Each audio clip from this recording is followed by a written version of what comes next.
Well, this is certainly a change of pace. Hello viewers, welcome to a chess video. That's right, today we're answering a question no one was asking about a board game. Not only that, but we're not even trying to beat the game today. That's not to say we're trying to lose. What we're aiming for is a third option. A draw, or even more specifically, a stalemate. Today we must find out the following. Is it possible to stalemate chess with every piece still on the board?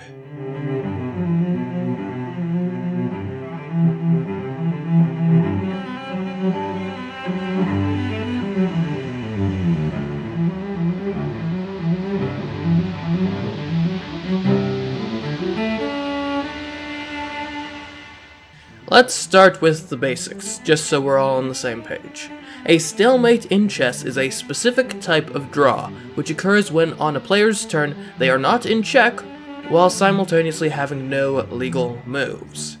This is something that is mostly seen in the endgame, which is the part of the game after the players have taken many of the pieces off the board and are typically only left with their kings and a few pawns and/or a couple of pieces. This is an example of an endgame board state resulting in stalemate. In this example, it's white to move, but white in this position has literally no legal move they can make. None of their three pawns can move because the spaces directly in front of them are blocked by enemy pawns. And the king can't move because out of the three spaces in its range, one is blocked by white's own pawn, and two are covered by black's rook. You can never move your king into check, and as such, this position is a stalemate. Of course, stalemate is technically possible even if you have some of your more powerful pieces in play. It's just a lot harder because the queen, rook, knight, and bishop can't be blocked by your opponent's pieces in the same way pawns and your king can, as they have much more robust movement options, can take enemy pieces in their way, and can move into danger, unlike the king. But, like I said, their existence doesn't completely nullify the possibility of stalemate. Take this board state as an example. With white to move, this is also a stalemated position. Once again, we see the white pawns blocked from advancing by black pieces directly in front of them. And yet again, the white king is blocked by its own pieces in the rook and pawns, as well as the spaces controlled by the black king and bishop. As for white's bishop, it can't move because its diagonals are blocked by these two white pawns, and the white rook isn't faring any better, as it can only move along columns and rows, which, in its position, are currently blocked by the white pawn and king respectively. And this is actually quite instructive as to how we may be able to go about achieving a stalemate with every piece still on the board. The general strategy will be to block the movement of our king and pawns with the enemy pieces, and arrange our board state into such a way that those blocked pawns and king in turn block in the rest of our pieces.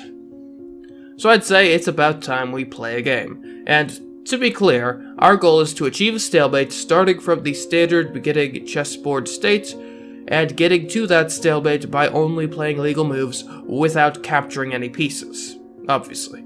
I will, however, be playing for both sides.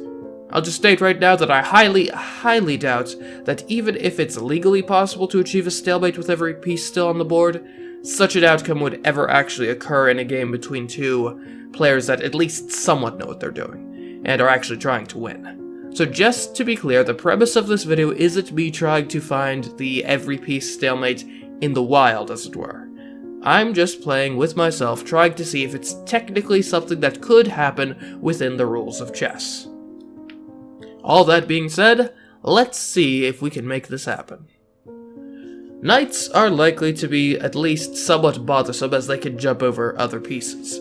As such, there are some specific spaces we'll be wanting to put them on, and we're going to need to get them there before we do a lot of our pawn moves.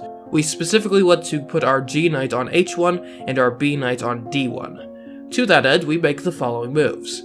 H4, H6, Rook H3, G6, Knight F3, F6, Knight D4, E6, Knight F5, D6, Knight G3, C6, Knight H1, B6, Knight C3, A6, E3, H5, King E2, G5, Queen E1, F5, Knight D1. Now that we have the knights where we want them, our next major task is shoving our queen in the corner.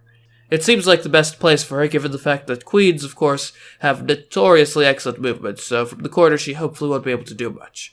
To get to this point, we make the moves d5, c4, b5, king d3, bishop h6, king c3, queen d7, bishop d3, queen d8, bishop e4, queen d7, queen e2, queen d8, queen d3, queen d7, queen b1, queen d8, a3, queen d7, rook a2, queen d8, queen a1, queen d7, bishop b1. You'll note that I've shifted from moving the black pawns forward to just shuffling the black queen back and forth.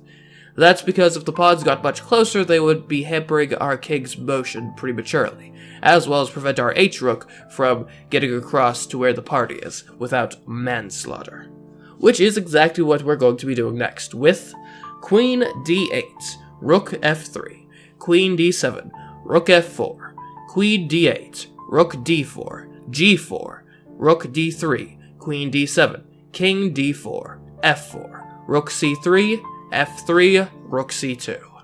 As you can see, our a-rook, queen, and bishops are all hopelessly trapped with nowhere to go. Our knights each only have one legal move, g3 and c3, which are soon going to be blocked by a pawn and our king respectively. And blocking c3 will also put a cork on this newly arrived rook's last possible vector of motion. So yeah, now we just need to bring down the black pawns to hold back the white pawns and control every space around the king.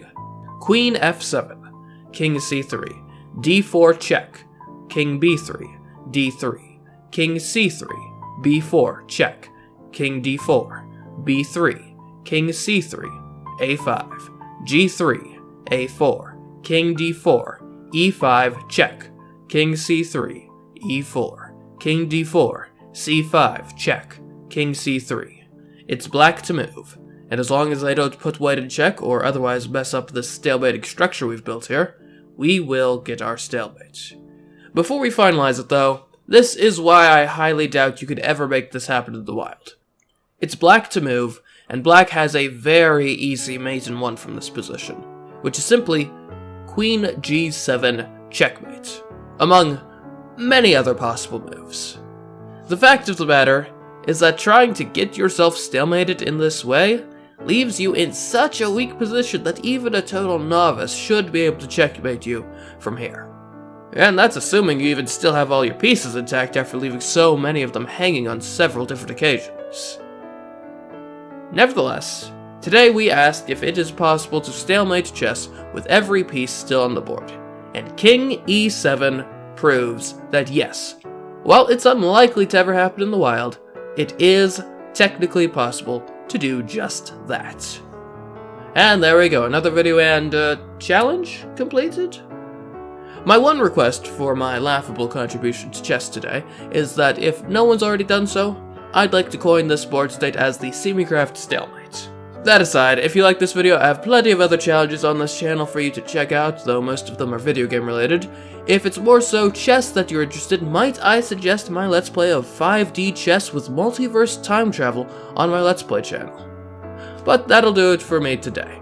Until next time, I've been CMeeCraft, off to work on the next video, which I hope will reflect well on my YouTuber and gaming skills. Goodbye.